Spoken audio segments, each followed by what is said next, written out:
Hello guys, welcome back to my channel. Again আমি শ্রেয়া তোমাদের সাথে। তো চলে এসেছি নতুন আর একটা খুব ভীষণ একটা ভালো ব্লগ নিয়ে। তোমরা আশা করি মানে প্রথমের জিনিসটা দেখেই, ক্যাপশনটা দেখেই বুঝতে পেরেছো যে এটা কী ব্লগ হতে চলেছে। তো এটা ছিল কৃষ্ণনগরের জগদ্ধাত্রী পুজো 2024। আমি চলে গিয়েছিলাম ওখানটায় ঠাকুর দেখতে। তো পরপর এই যে প্যান্ডেলগুলো দেখছিলাম আর কি। বেসিক্যালি আমরা 3জন মতো গিয়েছিলাম ওখানটায়। তো এই যে এখানটায় আমি প্যান্ডেল দেখতে দেখতে এরকম করে ভিডিও করে নিচ্ছিলাম আর কি। তারপর এই প্যান্ডেলটা আমার খুব ভালো লেগেছিলো। তার সাথে এটা ছিল আর একটা ওখানকার ঠাকুর, মানে প্রতিমা আর কি, যেটার নাম ছিল মেজমা। তো এইখানকার মানে এই প্যান্ডেলটাও খুব ভালো ছিল। আর তখন মানে যখন গিয়েছিলাম আর কি আমরা, তখন প্যান্ডেল কমপ্লিট হয়ে গেছিলো ঠিকই, কিন্তু পুজোর আগের দিন যেহেতু আমি গিয়েছিলাম, তো মায়ের সাজ তেমন ঠিকঠাক করে পুরোটা সাজানো তারা করে উঠতে পারেনি, মানে সাজাচ্ছিল তখন আর কি। এই যে ভেতরের এই জায়গাগুলো তো খুবই সুন্দর লাগছিলো, কি সুন্দর মানে করেছিল কারুকার্যটা। তো তারপর এইভাবে ভিডিও নিতে নিতে এই যে প্রতিমাকে কিভাবে সাজাচ্ছিল সেইটাও দেখছিলাম আর কি ওখানে বসে বসে।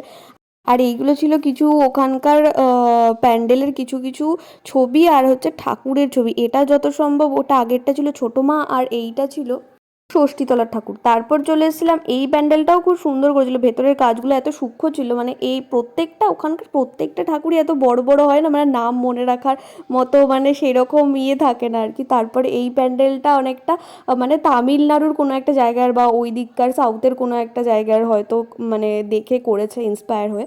তো ভিড় ছিল প্রচণ্ড। এটা ছিল সেকেন্ড দিন।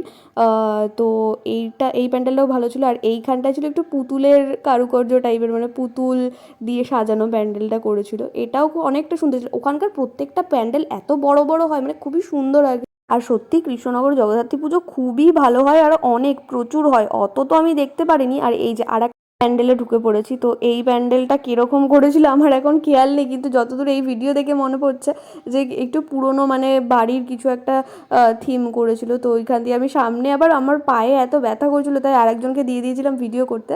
তো আমি আগে যাচ্ছিলাম আর ও ভিডিও করে দিচ্ছিল। তো তারপর সামনে ঢাক বাজছিল, এই যে এই জায়গাটা অনেক কটা ঢাক, মানে ঢাক বাজাচ্ছিলো একসাথে, আর কানেও যা লাগছিল ওইখানটায় সেই সময়।